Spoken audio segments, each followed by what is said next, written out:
Fridays, I'm Al McCauley, and if you've watched past episodes, you know I love to take pieces of art and to kind of break them down and give them some kind of understanding of symbolically what they might be telling us, what they might be saying to us.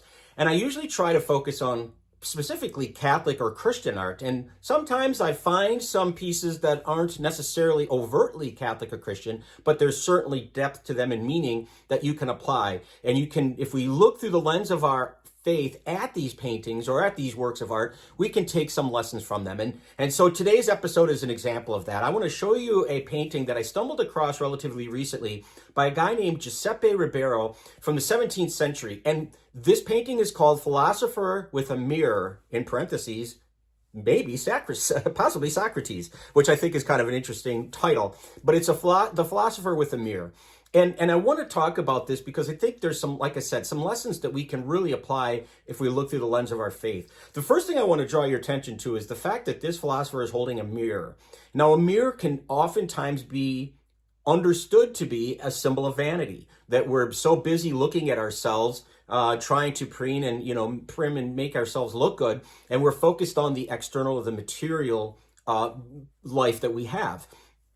I would say in this particular painting, though, I don't see it that way. I don't see the mirror as a symbol of vanity. And the reason I don't is because of how the philosopher is dressed. He's dressed in rags. He's dressed in shabby clothes.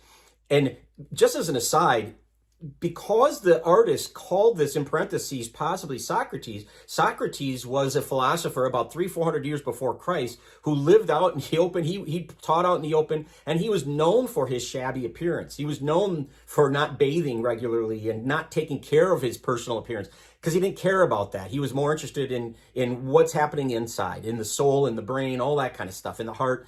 And so it's interesting when you think about it that typically a mirror, a symbol of vanity, is not probably used this way.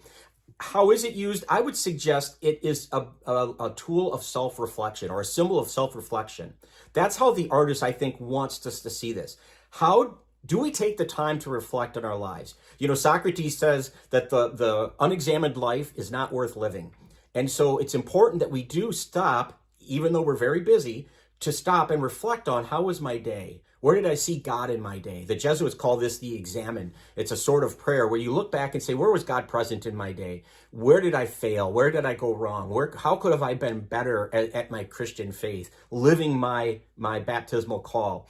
You know, and so I think it's important that we look at this painting as a chance, as a reminder for us to reflect on ourselves periodically.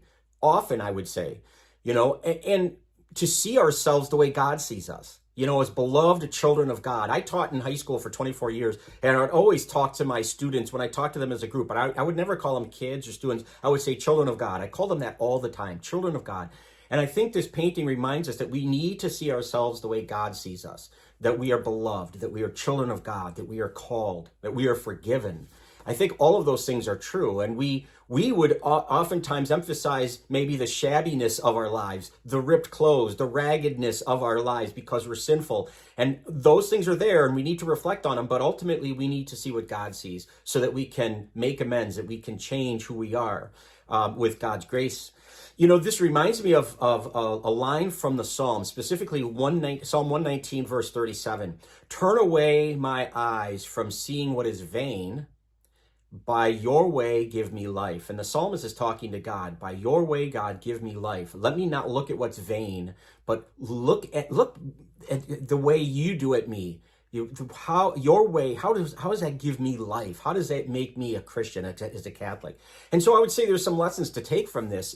If you're reading this piece of art the way I do, interpreting it the way I do, I would say there's certain things. You know, what do my eyes linger when I'm looking at anything, whether I'm watching TV, whether I'm driving around, whatever? To what do my eyes linger? What am I visually attracted to? I think that's important that we reflect on those things, because the things that we look at and we let our eyes linger on, are they good for my soul? Are they good for my spiritual well-being? Are they good for the way I practice my faith? That's all something very important to understand. Do we see through the eyes that God would see through, or do we see through evil eyes or sinful eyes? The other thing I would say is, where do my eyes perceive God's goodness in my life? You know, in truth, in beauty, in goodness, where do I see those things in the world?